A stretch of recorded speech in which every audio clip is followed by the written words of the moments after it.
Ok, voilà. Alors, on attend les derniers qui arrivent. Bonsoir, mademoiselle Laurine.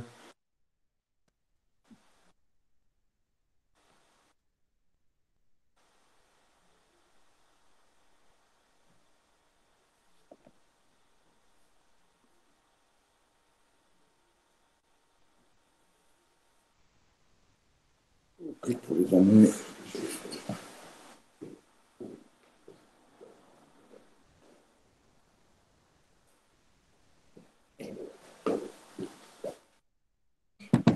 Voici.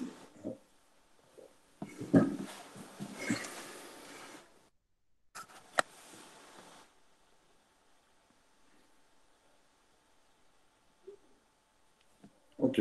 Allez, on va pouvoir donc commencer. Alors, j'ai reçu aujourd'hui un mail d'un campus manager qui m'a relayé une demande de la part d'étudiants. Alors, le petit truc, c'était de dire, voilà, les étudiants trouvent que les cours sont trop rapides, j'accepte les derniers, et que la somme de travail qui est demandée est trop importante. D'accord. Alors, dans un premier temps, il n'y a aucun souci sur le principe de dire, ben voilà, on aimerait que les cours soient différents. Alors, pour tout vous dire, hein, c'est bien, c'est la première fois qu'on fait de la visioconférence avec autant d'élèves, évidemment. Alors, beaucoup d'entre vous, vous avez dû suivre des cours en visio avec votre enseignant. Je suis la seule qui entend très fort, qui n'entend pas très fort. Vous m'entendez pas très fort? Oui, oui, j'ai donné un cours juste avant, les étudiants ne sont pas pleins, alors peut-être, voilà, j'ai augmenté mon micro, alors je ne sais pas si... moi, j'entends bien. Donc, augmentez peut-être le son de votre ordinateur, ça ira peut-être mieux. Donc, sur le principe, hein, je vous disais donc que l'année dernière, vous avez, vous, reçu des cours en visio, et moi, j'en ai donné aussi à mes étudiants dans des classes beaucoup plus restreintes. Donc, je dirais que les conditions d'enseignement étaient différentes. Là, c'est la première fois que je donne des cours à autant d'étudiants. Alors, il ne faut surtout pas hésiter. C'était ça le propos principal. Pas hésiter quand vous avez un problème. Le cours a été trop rapide, vous ne l'avez pas compris, le travail est trop important. Alors, sur le travail trop important, on reviendra, hein, mais dans tous les cas, si ça ne va pas au niveau pas de ma façon d'enseigner, mais si le cours est trop rapide, s'il y a des éléments que vous n'avez pas compris, que vous trouvez trop durs, il ne faut surtout pas hésiter à m'en faire part directement, hein. Alors, vous pouvez passer par votre campus manager si vous l'entendez ainsi, mais ne pas hésiter à me dire, écoutez, monsieur, voilà, on a une petite réflexion avec l'ensemble des étudiants, ou moi-même, j'ai un petit souci, je trouve que le cours est beaucoup trop rapide et que je n'ai pas le temps de le comprendre. Il n'y a aucun souci, j'entends toutes les critiques, je ne les prends pas, même pas comme des critiques, hein. Il n'y a aucun souci là-dessus quant à modifier la façon de faire. Pas de souci. Malgré tout, à chaque fois, je vous demande s'il y a des questions sur ce que je viens d'expliquer et je reprends s'il y a des questions sans aucun problème. Dans tous les cas, concernant maintenant la partie travail, bah, il y a beaucoup de travail. Bah, il y a beaucoup de travail. Vous vous êtes engagé dans un BTS qui est un des BTS les plus durs. D'accord. Les taux de réussite ne sont pas super top. D'accord. Alors, peut-être que je vais vous demander beaucoup de travail. OK. Ça, je veux bien l'entendre. Alors, peut-être qu'il va falloir qu'on se cale aussi avec cet emploi du temps où on a 2 jours consécutifs et puis une journée 3 jours après où il va falloir que je modifie certainement un petit peu ma façon d'aborder certains chapitres. Parce que si le chapitre ne fait pas plus de 2 cours, voilà, il faut que je le commence plutôt un mardi pour le terminer. Voilà. C'est une adaptation qu'on doit tous avoir, vous comme moi, hein, d'ailleurs, il n'y a aucun souci pour que je m'adapte à ces nouvelles dispositions. Je l'entends bien, il y a pas de problème. Et c'est pour ça qu'aujourd'hui, j'envisage de faire le cours différemment de ce que je l'avais prévu, d'accord? Mais en tout cas, sachez que je prends en compte vos remarques. Euh, Si elles sont faites pour que vous compreniez mieux mon cours, il n'y a aucun problème là-dessus. Mon but à moi, c'est de vous amener d'ici 9 mois, le jour de l'examen, avec un apprentissage le plus complet de la matière et que vous vous retrouviez devant une copie que vous pouvez remplir et que vous ne soyez pas perdu devant un énoncé que vous ne comprendriez pas. C'est vraiment ça mon but, c'est de vous amener à l'examen et que vous réussissiez cette matière. Donc, prenons en considération cette remarque sur la rapidité du cours et sur la somme de travail, je vais envisager différemment le cours d'aujourd'hui et je pense que je vais répondre aussi à beaucoup d'interrogations que vous avez eues durant les premières séances qu'on a eues. Monsieur, comment ça se passe à l'examen? Et je vous ai dit à un moment donné, ben, je vais vous montrer les annales. C'est ce qu'on va faire aujourd'hui. Donc, on ne va pas corriger le TD. Vous pouvez encore me le rendre. Et ce n'est pas une obligation, quand je vous dis vous devez me rendre le TD, ce n'est pas une obligation. Hein. Vous devez m'en rendre deux. L'obligation, c'est que vous devez m'en rendre deux avant la fin du semestre. D'accord? En fonction de la masse de travail. Mais le mieux, c'est quand même de les travailler, même si vous ne me les rendez pas, c'est de les travailler. Donc là, je vais vous laisser du temps. Ceux qui m'ont rendu leur TD, vous pourrez me rendre une deuxième version sans aucun souci. D'accord? Donc ceci, là, maintenant, pour vendredi. D'accord? Donc le TD qui, normalement, aurait dû être fait pour aujourd'hui et qui, sans doute, n'a pas été fait pour un grand nombre d'entre vous, et donc à faire pour vendredi et reporter à vendredi. Et ça vous laisse donc maintenant, mercredi, jeudi, vendredi, pour faire ce TD, les deux derniers exercices euh, qui sont plutôt un peu plus longs. D'accord? Aujourd'hui, on va continuer sur ce chapitre, d'accord, revoir les notions, mais on va traiter l'annale de 2019. D'accord? Donc, d'abord, y a-t-il des remarques par rapport à ce que je viens de dire? Ou est-ce que ça correspond à la demande que vous avez eue d'aller plus lentement, de répartir un peu plus la masse de travail? Alors, j'affiche les commentaires aussi. Je vais pas voir ce que vous me dites. Oui, c'est super, merci beaucoup, parfait. Ok, donc, merci pour le TD de pouvoir le rendre vendredi. C'est nickel comme ça, merci. Ok, donc ça correspond bien à la demande que vous avez. Je le prends en considération, il n'y a aucun souci là-dessus. Donc, normalement, dans NetCampus, le TD, c'est juste Exo 2 et 3 aussi. Hein. Normalement, tous les égos, tous les exos, puisqu'il y avait le premier, il y avait 3 exercices sur ce TD, d'accord? Le premier, nous l'avons déjà corrigé ensemble. Le taux interne de rentabilité. Alors, monsieur, le taux interne de on pourra voir ça après. Oui, d'accord, il n'y a pas de souci. Et je crois d'ailleurs qu'une autre personne m'a envoyé un mail en disant j'ai eu des soucis pour calculer ça. Alors a priori, il n'y a pas de difficulté pour le calculer, mais on va le revoir, il n'y a pas de problème. Euh, donc, concernant le TD, le premier exo avait été vu et corrigé en cours. D'accord? Il est sur votre drive. La correction est sur votre drive. Et il reste les exos 2 et 3 que vous devez faire pour vendredi. Donc, normalement, sur votre drive, je vous ai mis l'annale de 2019. Je vais vous demander de télécharger l'annale. D'accord? Moi, je vais l'afficher à l'écran. On va lire ensemble, bien sûr, que le thème qui concerne les décisions d'investissement. Comme ça va vous montrer ce qui est demandé le jour de l'examen. D'accord? Alors, je vais l'afficher là sur mon écran, mais si vous voulez bien le télécharger vous aussi, puisque il y aura un petit boulot à faire. Alors, quand vous allez débloquer le prochain cours? Quand allez-vous débloquer le prochain cours? Ah oui, le prochain cours, tout de suite. Enfin, dès que j'ai fini, je n'ai peut-être pas débloqué.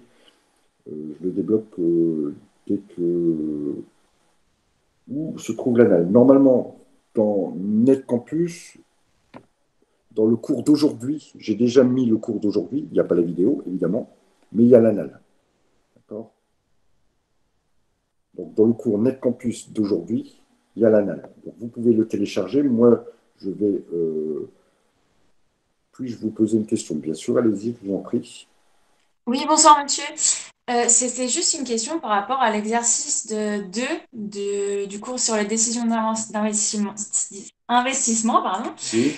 Il fallait calculer le taux interne de rentabilité. Est-ce que c'est la même méthode que pour le RCAI? Ah non, non, non, non, c'est pas la même méthode que pour les RCI. Le taux interne de rentabilité, c'est le même que le taux de profitabilité, d'accord, qui se calcule en faisant la somme des FNT actualisés divisé par l'investissement.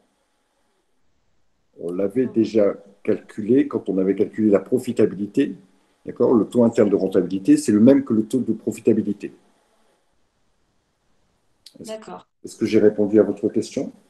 Oui, je pense. Mais en fait, je vous ai rendu l'exercice 2, mais j'étais pas vraiment sûre. Donc, j'ai fait ce que j'ai pu. Et puis. D'accord, mais vous pourrez me le remodifier, me le re-rendre, hein, s'il n'y a pas de souci, jusqu'à vendredi. Ok, d'accord. Super. Merci beaucoup. Alors, VIP, je partage une fenêtre. Voilà, Anal Dispo.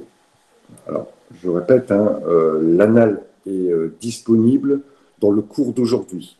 D'accord. Sur votre Net Campus, il y a cours du 2909. D'accord. Et donc, l'anal est disponible dans ce cours. Vous pouvez le télécharger. C'est un PDF. Malgré tout, je vous l'affiche à l'écran pour qu'on puisse le regarder ensemble, l'analyser ensemble. Et ensuite, on le fera, bien sûr, on le résoudra ensemble. Donc là, normalement, il est affiché à votre écran. Donc, vous voyez aussi comment sont constitués les dossiers. D'accord. Vous voyez que, voilà, je remets le début. Euh, le dossier, il est composé ici de 4 parties. D'accord. On avait une partie sur le marché de la nutrition du sportif, une partie sur l'investissement, donc c'est la partie qui nous intéresse. D'accord. On a une partie sur le recrutement et une partie sur le seuil de rentabilité. Alors, le seuil de rentabilité, c'est des choses que vous avez vues en première année. Le recrutement, c'est des choses que vous avez vues en première année aussi. Et par contre, les investissements, c'est du programme de deuxième année. Et le marché, l'étude du marché, d'accord, la partie marketing, c'est des choses aussi qui sont vues en deuxième année et qu'on aura l'occasion, bien sûr, de traiter. Donc moi, là, ce qui m'intéresse, c'est la partie 2, donc la partie investissement, qui va de la page 2, et donc on a aussi des annexes. Concernant le sujet par lui-même, si on se rend sur la partie investissement, d'accord, on vous explique, alors je ne relis pas la problématique de la contextualisation, mais en général, vous savez toujours qu'on vous met dans un contexte bien particulier. Là, je n'ai même pas regardé un petit peu ce que c'était. Ça ne m'intéresse pas puisque là, je vais avoir tous les éléments qui m'intéressent. Donc, qu'est-ce qu'on vous dit? On vous dit que Madame Dominique Delmas a la possibilité de louer un local commercial à un prix modique. Toutefois, un investissement évalué à 50 000 euros sera nécessaire afin d'aménager le restaurant. Avant de prendre une décision, une évaluation de la rentabilité de cet investissement semble nécessaire. À cette fin, les dépenses et les recettes générées par ce projet sont disponibles dans l'annexe 4. On voit ici qu'on n'a pas de comparaison entre deux investissements. On vous demande simplement d'étudier un seul investissement et d'étudier donc la rentabilité aussi de cet investissement. Donc, les questions et le travail à faire sont, dans un premier temps, calculer les flux nets de trésorerie en complétant l'annexe. Donc l'annexe A, elle n'est pas dans le PDF qui est ici, elle est simplement, c'était le tableau des flux de trésorerie avec les en-têtes de colonne. Donc, voilà, on vous a mâché un peu le travail. On a l'année, les recettes, les dépenses, l'amortissement, le total des charges, le RCAI, l'IS, enfin, toutes les colonnes que l'on a, nous, traitées, mais le tableau était déjà fabriqué. Il fallait le remplir par la suite. Donc, première chose, remplir le tableau des flux nets de trésorerie. Deuxième chose, calculer les flux nets actualisés. Donc, ici, on vous donnait un taux d'actualisation de 5%.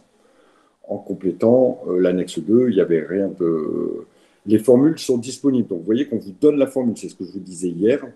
On vous donne la formule de façon à vous aider à éviter que vous appreniez bêtement une formule. Donc, il fallait calculer les valeurs actualisées, la valeur actuelle nette, la vanne, donc les FNT actualisés, la vanne,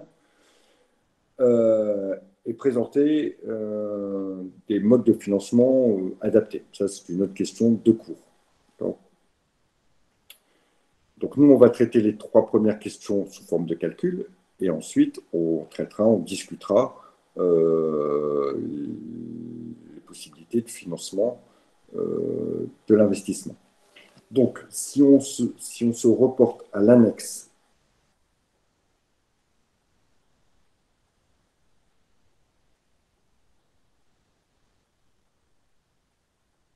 voilà l'annexe 4 qui concerne donc les prévisions et les chiffres nécessaires à l'établissement des tableaux des flux nets de trésorerie. Donc, on vous indique que le montant hors taxe de l'investissement est de 50 000 euros, que c'est un amortissement linéaire sur 5 ans, que la date de mise en service est le 1/1/2020. Ça répond un peu à la question qu'une d'entre vous m'avait posée hier, monsieur, est-ce qu'il est possible d'avoir une date de mise en service courant d'année? Ben non, enfin, ça serait tout à fait possible, évidemment, hein.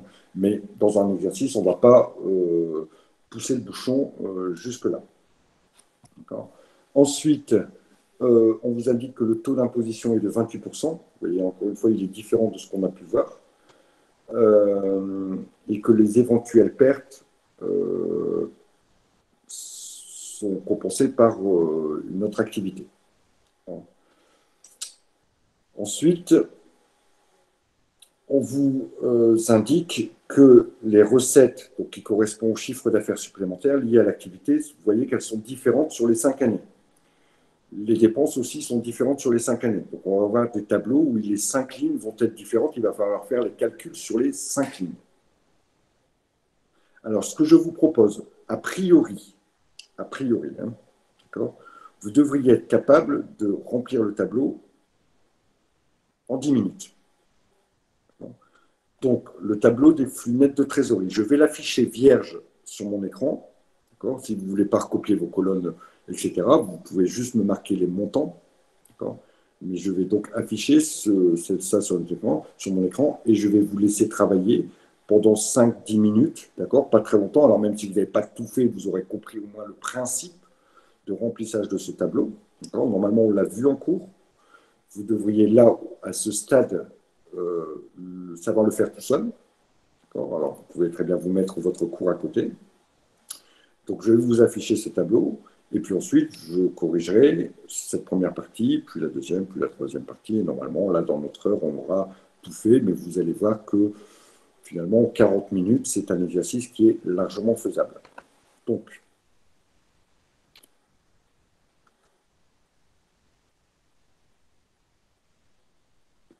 je vous affiche le tableau.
Voilà.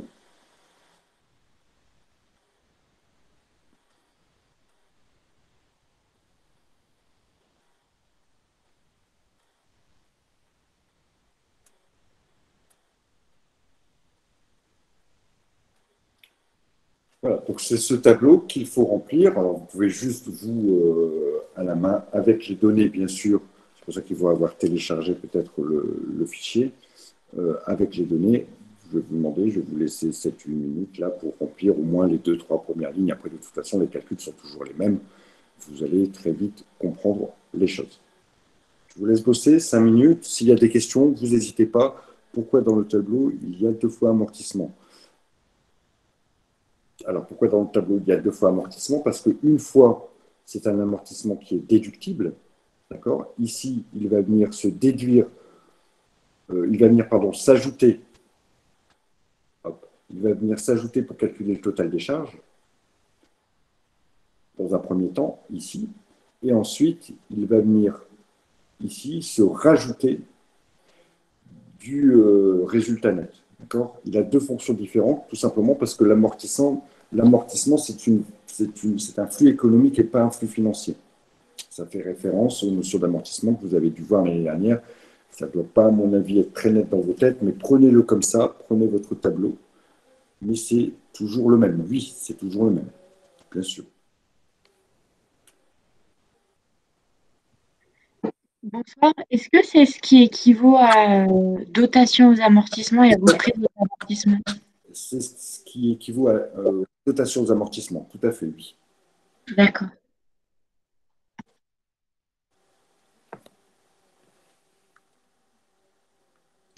Excusez-moi, mais Oui. j'arrive pas à trouver le sujet sous NetCampus. Il est où? Alors, donc, sur NetCampus, bah, vous prenez votre NetCampus, normalement, dans la séance d'aujourd'hui, dans la séance du 22, vous ouvrez la séance pas du 22, du 29, vous ouvrez la séance du 29, et normalement, il y a un PDF que vous pouvez télécharger.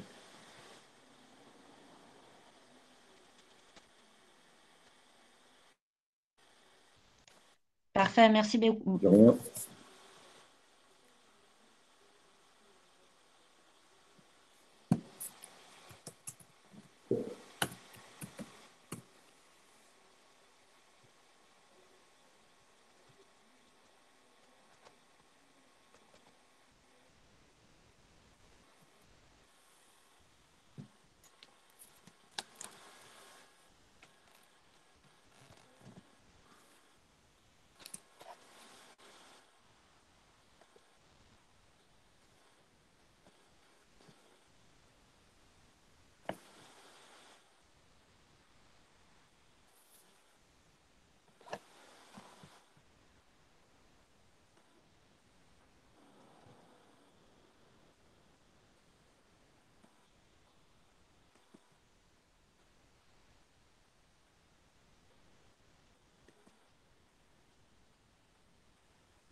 Bonsoir monsieur, excusez-moi, c'est Oui, Charlotte.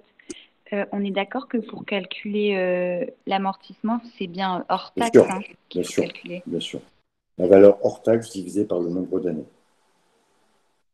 Merci.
Alors, je vais corriger la première ligne, d'accord? Et si vous n'avez pas terminé, que vous voulez terminer, ben, je vous laisserai le temps de terminer ce tableau, mais je vais corriger la première ligne, comme ça vous montrera tout de suite si vous êtes sur la bonne voie ou si vous n'êtes pas sur la bonne voie. Donc, pour l'année, on va mettre le début, bien sûr, de l'amortissement, c'est-à-dire 2020. Les produits encaissables sont issus du sujet. Donc, je regarde, j'avais le choix entre les recettes et les dépenses. Ben, des produits, ce sera les recettes. Donc, pour la première année, il y a 40 000. Les charges décaissables correspondent aux dépenses liées à l'activité, c'est-à-dire aussi 40 000. L'amortissement, lui, il se calcule en faisant le montant de l'investissement, c'est-à-dire 50 000 divisé par le nombre d'années, c'est-à-dire 5, 10 000. Attention, on part bien du montant hors taxe. De temps en temps, dans les sujets, on vous met le montant de l'investissement TTC pour vous mettre un petit piège. Donc, les charges totales correspondent aux charges décaissables, plus le montant de l'amortissement. Donc, ici, on totalise les deux colonnes qui sont de 40 000 et de 10 000, ce qui va nous faire 50 000. Le RCAI, c'est le total, les produits encaissables moins les charges décaissables. Ici, la petite subtilité, c'est qu'on voit qu'on a un montant négatif. Pas très grave, on ne se laisse pas abattre par ça, puisque de toute façon, dans le sujet, on vous dit que les éventuelles pertes pourraient être liées, liées à cette nouvelle activité seront compensées par des bénéfices dégagés ailleurs. Donc, ce n'est pas un souci d'avoir des pertes au début. Malgré tout, ça va provoquer un impôt négatif. L'impôt, c'est le montant du RCAI multiplié par le taux d'imposition. Le taux d'imposition qui vous était donné, c'était 28%. Donc, on a un impôt négatif. Le résultat net, lui, se fait en faisant le RCAI moins les impôts. Ah oui, je vous ai dit que mais D'accord, je pense que voilà, oui, vous avez confondu RCAI et le délai de retour sur investissement. L'amortissement, on reprend ce qui avait été calculé au niveau de l'amortissement, du premier amortissement, c'est le même. Hein. Celui-là, on va le réintégrer. On va arriver à un flux net de trésorerie, ici, qui est positif, hein, puisqu'on va y rajouter l'amortissement. Et on arrive à un flux net de trésorerie qui est de 2 800 €. La petite, ce qui pouvait un peu perturber peut-être les étudiants à ce niveau-là, c'est qu'on avait un RCAI négatif. Donc, ils se posaient la question, et ils se posent la question d'ailleurs, c'est pour ça que dans le sujet, il est précisé que les pertes sont compensées par d'autres choses, de calculer un impôt. D'accord Parce que j'ai perdu des sous, donc a priori, normalement, je ne devrais pas payer l'impôt. On ne devrait pas avoir impôt. Mais par contre, on vous dit dans le sujet que les pertes seront compensées par d'autres choses. Donc, ça veut dire qu'il y aura quand même du bénéfice. Donc, il y aura quand même de l'impôt. Donc, il y aura un peu d'impôt négatif ici, un peu d'impôt positif de l'autre côté. C'est vraiment l'élément qui pouvait perturber un peu les étudiants. Donc, voilà pour cette première ligne. La deuxième ligne, eh ben, on va pratiquer de la même façon. Simplement, on va passer en année 2021. D'accord ? Cette fois-ci, on a 44 000 de recettes pour 36 000 de charges. L'amortissement, lui, ben, ça tombe bien puisque c'est du linéaire, donc ça veut dire que ça sera exactement le même amortissement sur les 5 années. Les charges, cette fois-ci, sont de 46 000. D'accord, je vais encore une fois avoir du négatif. Je ne me laisse pas abattre par ça. Je continue mon calcul. Hein. D'accord.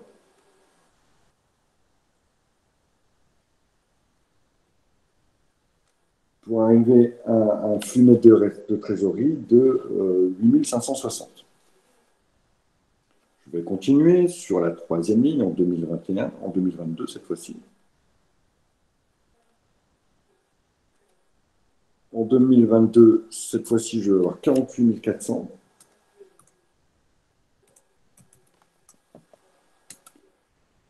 Pour 32 400,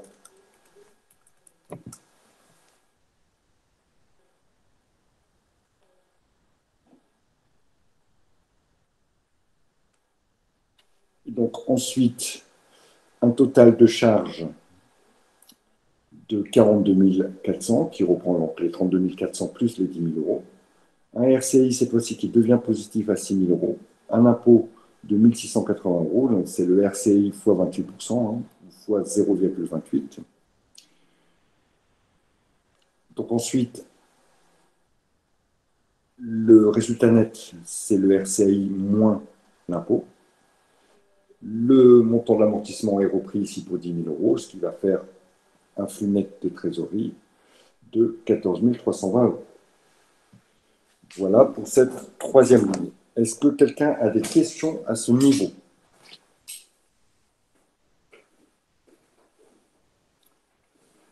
Donc, pas de questions. A priori, vous avez compris comment on effectue le tableau. Pas de questions sur les calculs, pas de problème pour personne. Moi, j'ai une question, monsieur. Pour le résultat net, par exemple, si on prend la première ligne, Oui. en fait, on fait moins 10 000, moins 2008. Donc, ça fait moins 10 000 plus 2008. Exactement. Donc, les moins s'annulent. Ça fait trop bizarre, en fait. Parce que Oui, moi, ouais, je sais que ça fait un petit peu bizarre, mais effectivement, moins devient plus. Ok, c'est bien ça. Merci. Il n'y a pas de souci là-dessus, vous avez raison sur ce que vous avez dit. Alors, on va faire les deux dernières lignes. On est à 53 000 pour cette ligne-là. Ensuite, on est à 28 000. Voilà. On va pouvoir...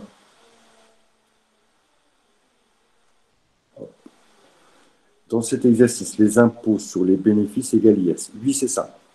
Exactement. L'impôt sur le bénéfice, c'est la même chose que l'impôt sur les sociétés.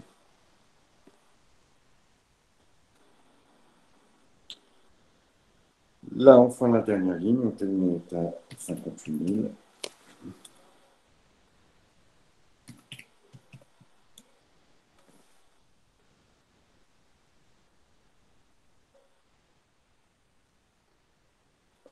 Voilà pour la dernière ligne. Donc, mon tableau. Alors, bien sûr, dans le sujet, dans l'annexe que l'on vous proposait à remplir, la partie ici qui est en bleu, qui sont les indications de calcul, n'était pas mise. Vous avez simplement les titres que ici je vais mettre en rouge. D'accord? Le tableau, c'était en fait, voilà, c'était ce tableau-là, avec la dernière ligne. Le bleu n'y était pas. Parce que le bleu, c'est ce que vous devez savoir. Comment on calcule l'amortissement, à quoi correspondent les charges totales, à quoi correspond le résultat courant avant impôt, le RCAI, etc. Voilà pour cette première partie d'exercice. On a répondu, je vais réafficher, vous ne le voyez pas, il faut que je fasse ça.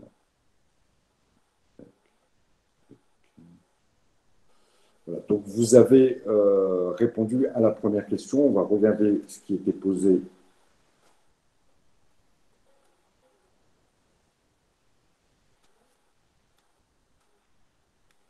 Donc, si on revient sur le sujet.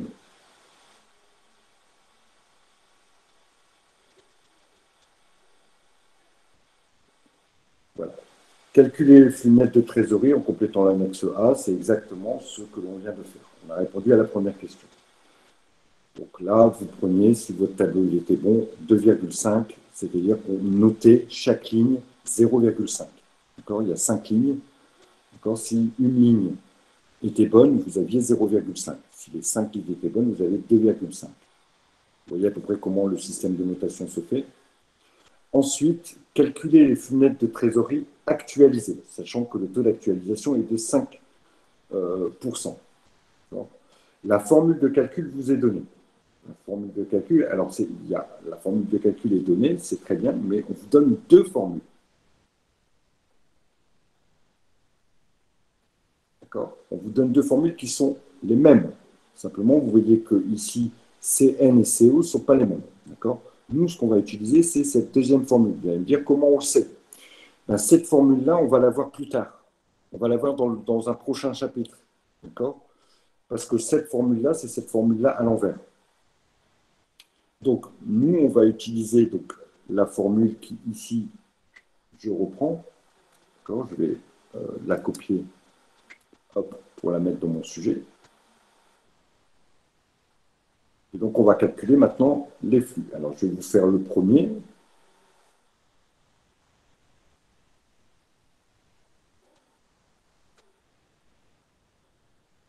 Je vais hop, repartir sur la feuille Excel.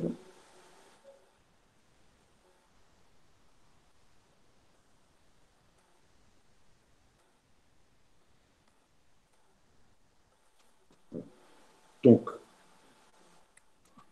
ça veut dire que chaque flux qui est ici doit être actualisé, avec un taux d'actualisation à 5%.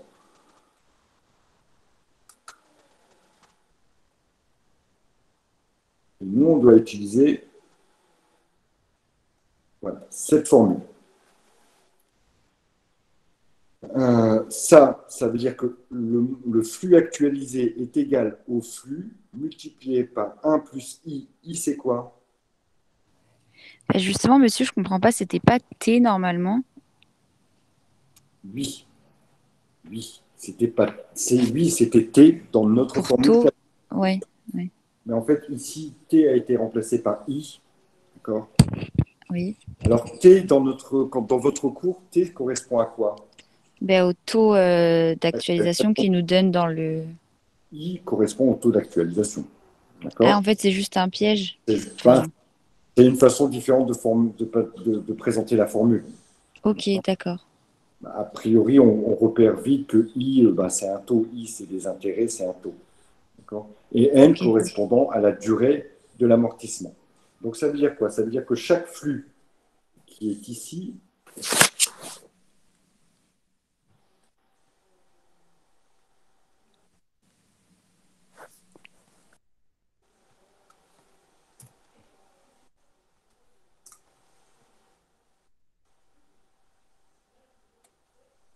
donc mes 5 flux que j'ai remis ici dans un autre tableau, d'accord, vous devez les actualiser.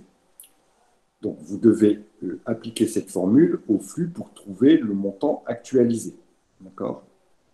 Alors, ça veut dire qu'il va falloir faire 2800 multiplié par, j'ouvre la parenthèse, 1 plus le taux. Le taux, on vous l'a donné, c'est 5%. Donc, c'est 5,05. D'accord? Exposant.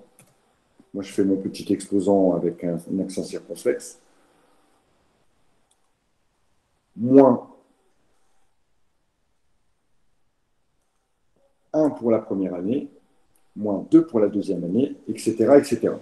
Donc ça, c'est la formule que vous devez taper sur votre calculatrice.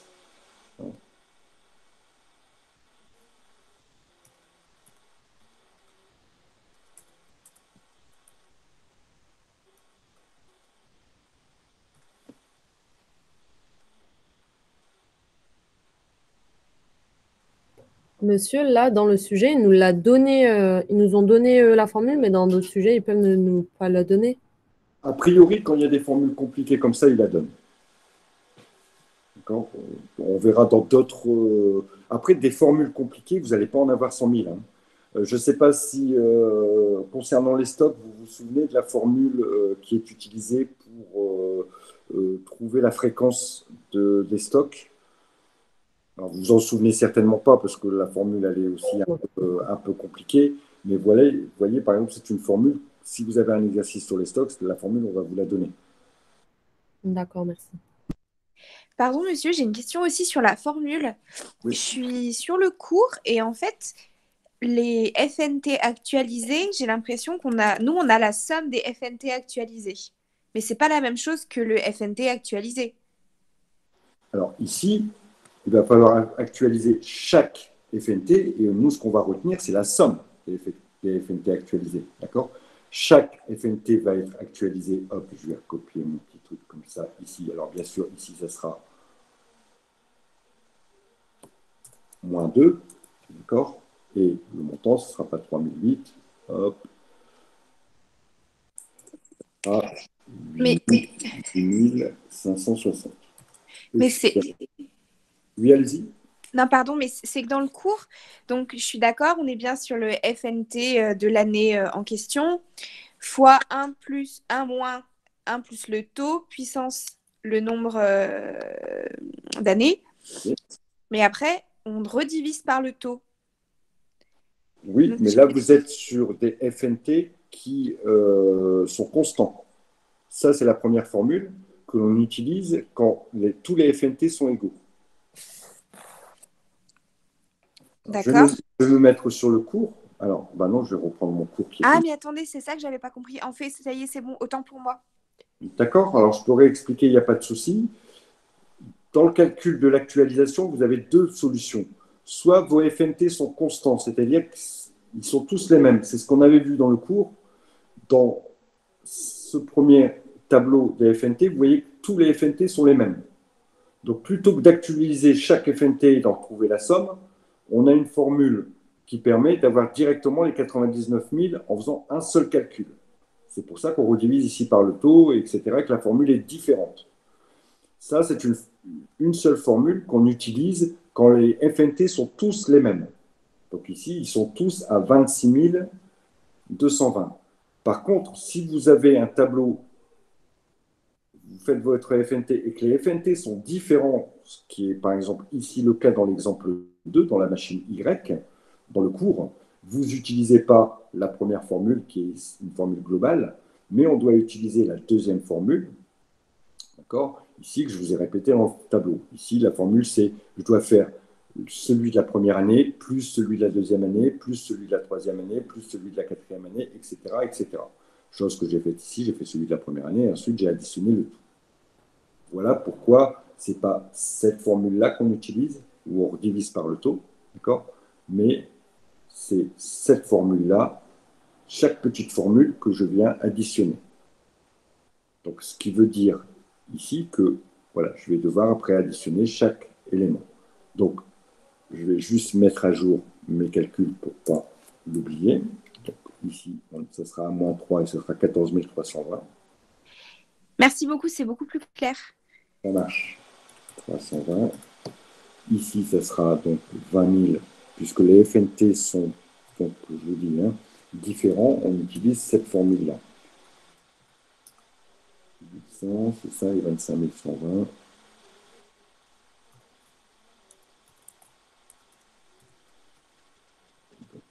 Je n'oublie pas, c'est exposant moins 5. Exposant, hop, moins 4. Je vous laisse 2 minutes là manipuler un peu vos calculatrices pour trouver les résultats. Moi, je vais les calculer et je vais les cacher. Comme ça, on verra. Monsieur, Oui. excusez-moi, j'ai juste une petite question par rapport au décimal. On arrondit au centième ou... Alors, on arrondit deux chiffres après les virgules, d'accord? Ok. En sachant que quand le troisième chiffre fait 0, 1, 2, 3, 4, on arrondit en dessous. 0, 1, 2, 3, 4, voilà. Et à partir de 5, 5 compris, on arrondit au-dessus.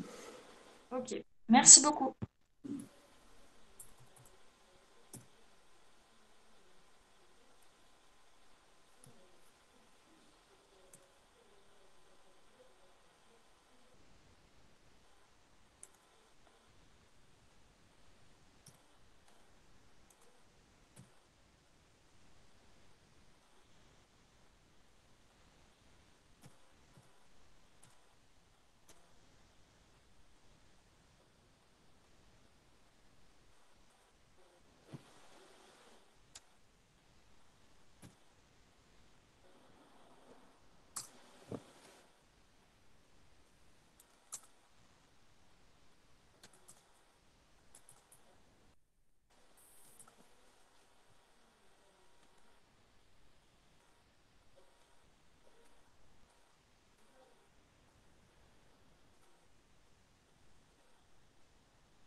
Voilà, je vais vous afficher les résultats pour que vous puissiez comparer un petit peu et voir si vous avez trouvé les bonnes choses.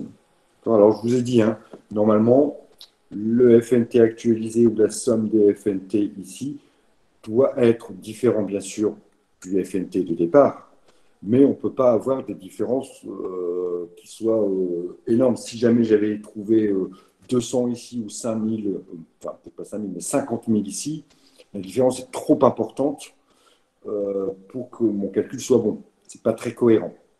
Non.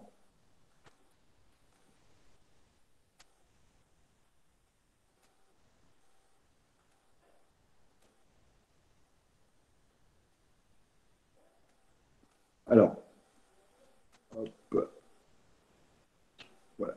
Donc ici, nous avons donc rempli le tableau des FNT actualisé. Je pense donc que nous avons répondu à la question 2. Je vais réafficher hop, mon...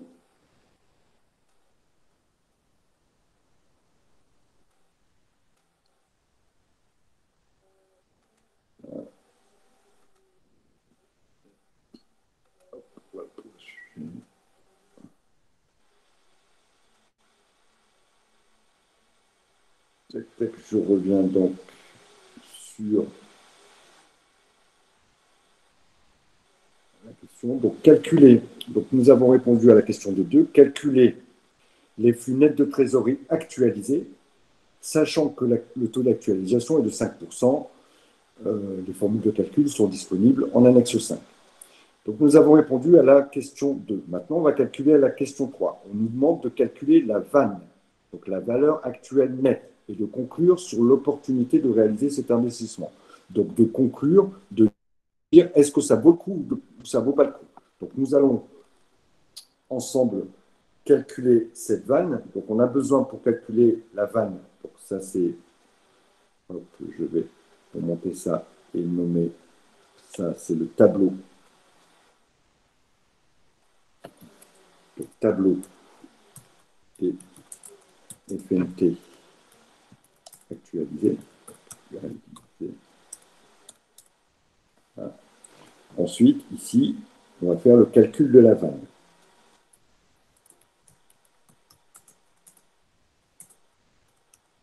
La valeur actuelle nette, qui répond donc à la question 3.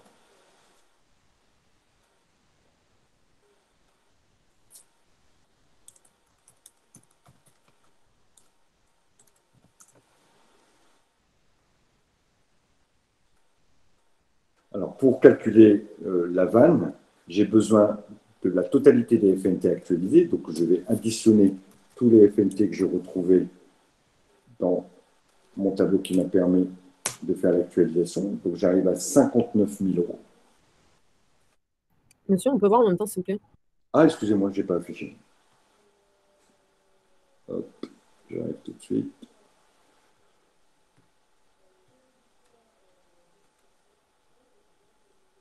Hop, hop.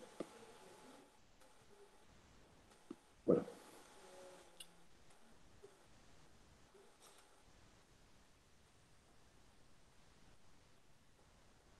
Donc, ici, je réponds à la question 2-3. Hein. Donc, je vais calculer la valeur actuelle nette. Est-ce que quelqu'un se souvient comment on fait pour calculer la valeur actuelle nette? Oui, on fait la somme des FNT actualisés, à savoir 59 595,38, et on déduit ce qu'on a investi, à savoir 50 000. Donc, vanne négative de presque 10 000, si c'est ça. Ah, vous êtes presque bien. Presque. Ah, presque. C'est pas grave. Alors, effectivement, je vais reprendre la somme des FNT actualisés. Hein. Donc, j'ai pris la totalisation des FNT actualisés que j'ai reporté simplement ici. D'accord? Donc, si j'additionne 2000 plus 7000 plus 12 000 plus 17 plus 19 000, ça me donne mes 59 000. Ensuite, je vais prendre le montant de l'investissement que j'ai fait. Si vous vous souvenez, le montant de l'investissement, il était de 50 000. Jusque-là, pas de souci. Et ensuite, donc, je calcule ma vanne. Ma vanne, c'est quoi? C'est que ça va me rapporter, moins ça m'a coûté. Ce que ça va me rapporter, c'est les FNT actualisés, donc 59 000, moins ce que ça m'a coûté, 50 000. Donc ici, 59 000 moins 50 000, on a une vanne qui n'est pas négative, comme vous le disiez, mademoiselle, mais on a une vanne qui est positive. D'accord? Simplement, vous avez inversé le calcul. Donc, ici,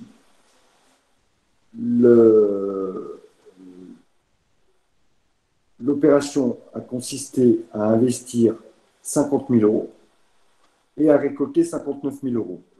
Quelle conclusion on peut en avoir? C'est que l'investissement est rentable. D'accord? Puisque j'investis 59 000 et j'investis 50 000 hors taxe et j'en retire 59 000. Finalement, il y a un différentiel de 9 000 euros qui est donc la valeur actuelle nette. Hein. Donc, l'opération est positive. La conclusion et l'analyse de ça, c'est que l'analyse que vous devez en avoir, puisqu'on vous demande d'en faire l'analyse et de réfléchir sur l'opportunité d'un tel investissement, c'est qu'un tel investissement est intéressant, d'accord? Il est rentable, puisque l'investissement de 50 000 euros va rapporter 59 000 euros en valeur actuelle. Et donc, il y a un différentiel de 9 000 euros qui est positif, et donc ça augure d'un bon investissement. Si on voulait, là je fais juste une aparté, ce n'était pas demandé dans l'exercice, mais ça va répondre peut-être à la question qui m'était posée tout à l'heure, où on me disait comment on fait pour calculer le taux interne de rentabilité ou l'indice de profitabilité ou l'indice de rentabilité, d'accord? Je vais reprendre.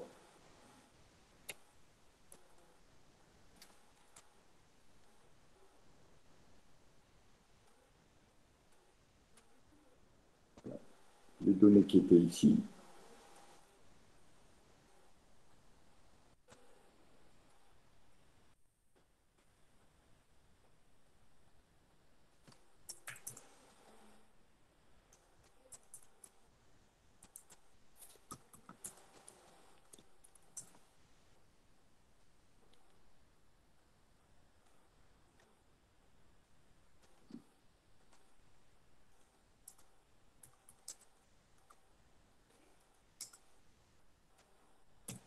Donc, je vais diviser le FNT actualisé par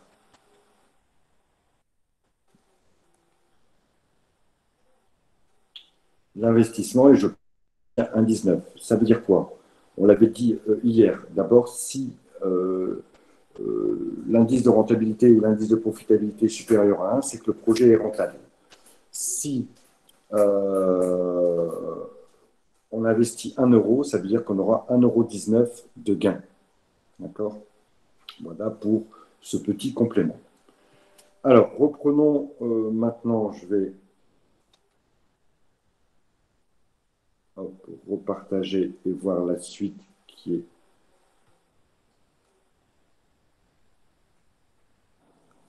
Voilà. Alors, on a traité les 3 questions qui étaient chiffrées.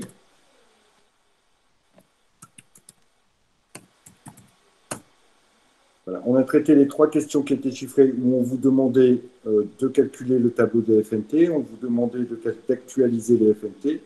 Et dans la dernière question est une question un peu plus de réflexion, un peu plus de cours. Sur la question 2.4, présenter en les justifiant 2 modes de financement adaptés au projet. Comment... Alors, positif, oui, je ne sais pas pourquoi j'ai dit négatif, oui, c'est pas grave. Quels sont les modes de financement auxquels une entreprise peut avoir recours pour financer un investissement? Est-ce que ça vous parle? Le crowdfunding, ok. Alors, j'explique en 2 mots. Hein. Le crowdfunding, oui, pourquoi pas. Donc, c'est le financement participatif que l'on peut retrouver à travers des plateformes Internet. Vous présentez votre projet sur une plateforme. Je reviens après sur toutes les propositions, elles ne sont pas du tout inintéressantes, hein, mais juste le crowdfunding. Vous proposez sur une plateforme Internet votre projet et vous indiquez le montant dont vous avez besoin. En échange d'une participation des gens qui adhèrent à votre projet, vous leur proposez, alors ça peut être des parts de la société, pourquoi pas, mais ça peut être un service. Moi, j'ai un client qui, par exemple, avait besoin d'un investissement pour construire une salle de réception. Il avait un bon restaurant et à côté, il voulait faire une salle de réception un peu haut de gamme, un peu design. Et il lui manquait pour boucler le projet total peut-être 7 ou 8 000 euros. Donc il a fait appel à ce type de financement et chaque personne qui donnait au moins 20 ou 30 euros avait le droit de venir à une soirée VIP qu'il organisait avec cocktail, etc., etc. Finalement, il a réussi à boucler ce projet grâce à donc, cette plateforme de financement participatif. Alors, vous me proposez, je vais rassembler le crédit et l'emprunt bancaire puisque ce sont deux choses identiques. Effectivement, on peut solliciter sa banque afin d'obtenir un emprunt ou un crédit pour pouvoir financer l'investissement. Ensuite, vous me proposez faire apport en argent des dirigeants, oui, ou faire appel auprès des associés pour qu'ils investissent. Ce sont les deux mêmes idées, d'accord, que ce soit le dirigeant, alors qui est souvent un associé, ou les autres associés. Ceux-ci peuvent éventuellement faire un apport d'argent frais de façon à financer le bien. Quelqu'un m'a proposé aussi des nouvelles parts dans l'entreprise. Oui, on peut ouvrir le capital de l'entreprise. Ça se fait souvent, notamment à des fonds d'investissement. Ouvrir le capital à l'entreprise pour pouvoir récolter effectivement de l'argent de façon à financer les besoins. Dernière solution, faire appel au crédit bail. Oui, c'est encore une autre solution. Donc le crédit bail, je vous en explique le principe. La banque, de façon à pouvoir se rassurer, acquiert le bien pour elle et ensuite vous loue le bien pendant une durée de 5 ans, par exemple. Et à la fin des 5 ans, vous pouvez devenir propriétaire du bien pour une somme modique. Clairement, si vous avez besoin d'acheter, par exemple, comme pour les voitures, exactement, ça se fait souvent pour les véhicules, mais ça peut se faire aussi pour des bâtiments, il n'y a aucune restriction. Vous avez besoin d'acheter un nouveau véhicule, vous êtes une entreprise, vous allez voir votre banque, la banque est plutôt réticente à vous faire un prêt parce que ce qu'elle veut, elle, c'est avoir l'assurance d'être remboursée. Donc elle préfère acheter le bien qui, éventuellement, si vous ne procédez pas au paiement des loyers, bah, elle pourra récupérer ce bien puisque ce bien lui appartient. Elle va acheter le véhicule à votre place et vous le louer pendant une période qui va permettre pour elle de couvrir l'achat du véhicule, évidemment, plus une marge conséquente.